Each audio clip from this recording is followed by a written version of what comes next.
Hey, this is Georgie. Welcome to Georgie's Room of Rock. How's everyone doing out there today? Hope everyone's having a nice day, a nice weekend. Another Saturday, and here we are again, giving you another video here. So, hope everything's well with you and everyone's happy and healthy and all that fun stuff. And the weather's nice. Hopefully, you're going to have some nice weather this week coming. It's supposed to be 80 tomorrow and 85, 86 on Monday, and then back to the 70s. Crazy weather in New Jersey, let me tell you. Crazy stuff. Anyway, today we're going, it's different kind of video. It's kind of not a response, but I was watching Mr. Boulder, which I'll put his channel in my description in the below here. He did something called 10 terrible albums in his collection. I'm doing something like that. I'm calling it, why do I still own these albums?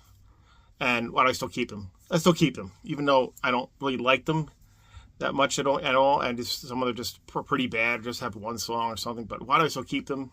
I don't know why, but I still have them. So I'm going to call them terrible albums, because sometimes these albums you might think are really good. I don't want to say they're terrible, because you might like them. So I'm not putting them down. Just I don't particularly like them. Some of them are kind of bad, but that's why I'm doing this video. It's kind of, that's why I call it why do I still own these albums.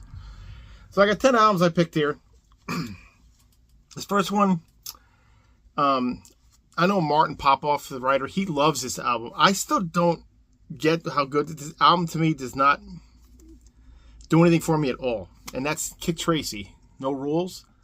I listen to it, and I just don't, it doesn't do anything for me. I just don't get it.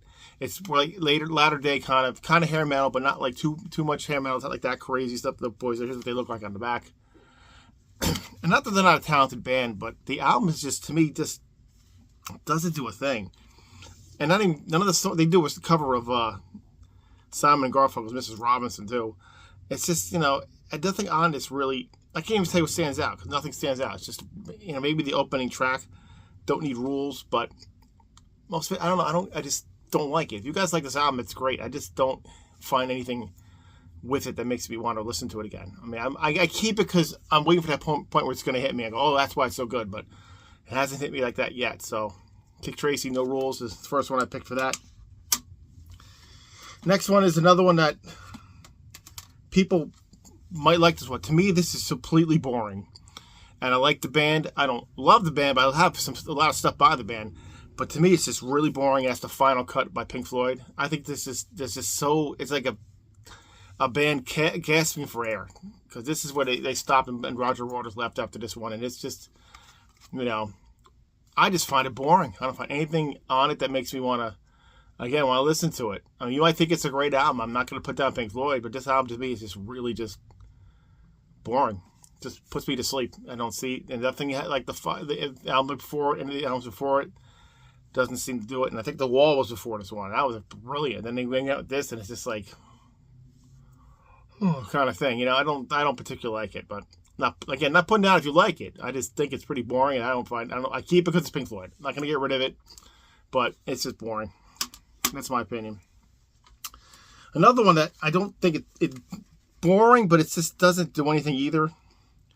It's a little bit different for the band, but they always try different things. Not thrilled with the album. I tried listening to it again not too long ago. I just didn't find anything too exciting with it.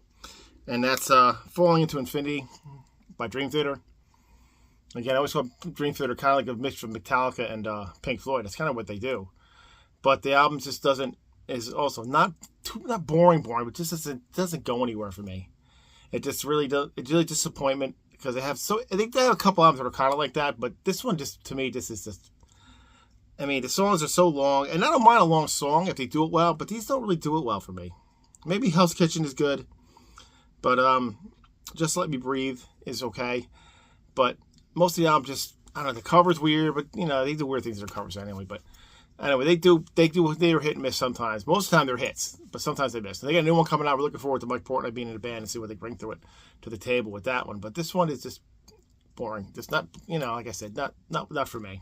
But I keep it because it's Dream Theater. I'm not gonna get rid of it. I don't know. Next one is one that everyone will say stinks, except for like maybe the first 2 songs on this album here. Get Started and Hotspot Junkie, and that is from Dedicated to Chaos by Queensryche. And, that was the last album with Jeff Tate, where they just went off the rails with everything. The whole album really just doesn't make any sense. It's very weird. And kind of what they were kind of doing before, getting a little weird with their songs, songwriting, but Jeff went in this direction with the band, and it's like I said, the first song I like, and then the second song's okay, and then after that, that was the end of that. So... But the album, I can see why people always put this on the bottom of their list for Queensryche album. It's not a good Queensryche album. It really, it's just terrible. This one's a terrible one for the most part, except for the one song I like or 2 songs I like. But it's a terrible album. So, yep. Kind of like, this is probably, low hanging fruit. But I didn't pick Risk or Load for this. So, just so you know, I didn't pick Risk. I didn't pick Load either. I mean, not Load. St. Anger. I didn't pick St. Anger or Risk by Megadeth and, what do you call it? The other one by Metallica by St. Anger. So I didn't pick those 2 for this. So that'd be really low-hanging fruit. Or Lulu, that'd really be like just fall on the ground kind of fruit. But anyway, this one, yeah, another one, not a good one though. Not one I like. But I keep it for its Queensryche. This one too, I find one song on this good. That's the opening track, Crush. Otherwise, it's this one from Anthrax, Volume 8, The Thread is Real. I don't like it. This is not the least. The next one they have after this one with the John Bush was better, but this one I don't. Nothing on Inside Out, don't like it. Toast to the Extras, Killing Box, Big Fat, Cup of Joe. I mean, it's just ridiculous titles, and the album just not a good album. To me, it's a terrible album, but you might like it. I'm not gonna say it's bad if you like it. You like it, it's great, but to me, it's just not a good album at all. So that's why it's on this list here. Here's another one where the band reunited before, and this is the second after the band reunited with the original lineup. And this one makes no sense. This one came out in 19. What the hell is the year for this? I wish I could find the years for these. They don't put down years on all these all the time. At least I can't find the year. Anyway, 90. Wait a minute. No, I don't see it. Anyway, Dokken, Shadow Life. Terrible album. Terrible. I don't know what they're going for. This whole new kind of sound. I guess the whole new style back in the 90s. They were trying for something different.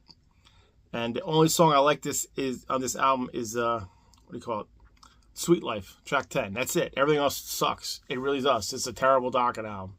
And it's so bad because I liked Dysfunctional, the one before, so it was really good comeback. I thought it was really good. But this one, no thank you. Didn't like it except for that one song. But I keep it because it's Dokken. I got the whole album, all their albums now. I'll be doing a Dokken ranking. I can guess which one's going to be on the bottom. But spoiler alert. But anyway, this one's just a terrible album by Dokken. So anyway. All right, here's another one. This is the last album with their classic singer for this at this point, and then they didn't put anything out for a long time till the 2000s. So this one came out in I'm not gonna be able to see this one. Red on black crap again. This one came out in. Come on, where's the year on this? Boy, I don't know what year it came out. Let me see what's in here. It's got to be a year on here. 1997, and it accepts Predator. Again, it's got some decent tracks on it, but it's really a bad Accept album. People thought Eat the Heat was bad. They didn't like it. I like Eat the Heat. This one's just got nothing that really comes to mind that I remember about it. I listened to it, nothing like stands out. Maybe the title track Predator, but otherwise it's a pretty bad Accept album. I mean, Doodle doesn't sing on all the songs. Some of them are done by what do you call it? Peter Baltes, sorry. He sings a couple of tracks on this, I believe. I think Wolf does too. I'm not really sure. I mean, it's just I just doesn't stand out for me. It's just not a good Accept album. I think they're really running out of fumes with this one. They had the reunion of the 2 albums with Udo. They're pretty good, and this one just went to be downhill big time. So, yeah, Predator. Don't like it. Here's another one by a classic guy. Next door by classic bands, and I just don't like the albums, except for maybe like one song on this one too. Excuse me. And I Don't Want to Stop. That's the only song I like from Ozzy Osbourne's Black Rain. And it's got Zach on it. I don't like the production on this at all. Kevin, what's his name doing this one? Produced by Ozzy. Yeah, Ozzy's not producing anything. And Kevin Turco. I don't think Ozzy does much producing, but I don't like production on it. I mean, Zach's on it, but the song, all the songs are very uninspired. I keep it because it's Ozzy. And I actually got this free too, way back when it came out. But it's just really, this doesn't do anything for me. People like this album too. Some people don't like it. I know people do. I don't like it. I just don't like the what he did with this last couple, the 2 albums he did with this one and Scream. Scream's a little better, even though I don't own that one. But this one just don't. Black Rain, no, don't like it either. All right, this next one, another one, legendary artist. I love the artist. I love his old material. I love his 80s material. I love his newer material. But this era, we tried to do this whole industrial type metal, hard rock, and that's Alice Cooper with Brutal Planet. I know Eddie Trunk loves this era. I can't stand it. He came another one to Dragon Town, which is a little bit better, but this one, except for the opening track, Brutal Planet, and maybe like one other song, which slips my mind here, is pretty unforgettable for me, and I just don't like it. I keep it because it's Al's and try to get all his albums. Maybe one day it'll click with me. You never know. Sometimes that happens, but this one, I listen to it. I just don't like it. Alice sound like this. This is not what I want to hear from Alice Cooper. Looking all dreary in the back too, which is fine, but this, I don't know. Just the album just doesn't do shit for me. So anyway, that's it. And I got one more, and I hate to crap on this album and the artist and this guy because he doesn't put out much anyway. But people crapped on his first solo album he did in 1978.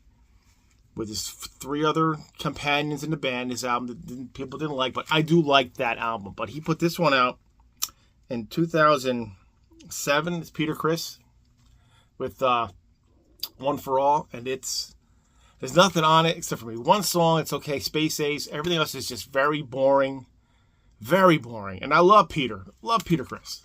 He gets shit on all the time, and I hate to crap on his album here, but it's just such a boring, just not what I want to hear. I know he's into that whole kind of thing with his music, but I don't want to hear this. It's just not a good album at all. This is a pretty bad album. But I keep it because it's Peter, and I will support Peter Criss either way. So that's why I keep this one. So anyway, that's the last one on my list here for 10 albums. I don't know why I keep, but I still keep them. So that's it.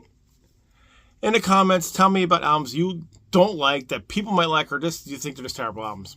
And don't include Load and Risk. I mean, I always say Load, but saying I actually like Load. Saying Anger and Risk, because we don't know what people don't like this. So that's it. That's my little video here on why do I keep these albums. And that's it. And again, if you guys like what you see, please like and subscribe. And I'm going to link that channel to Mr. Boulder and check out his stuff. He does a great job. He had, I think, 2 videos of 10 albums that he doesn't like. They're terrible albums that he has. Really good stuff. Really good guy. I like the way he talks. He's a really intelligent guy. More intelligent than me. And that's it. So, that's it. And again, like I said, so you like and subscribe, comment, all that fun stuff, and keep rock and metal alive. I'll see you next time, guys.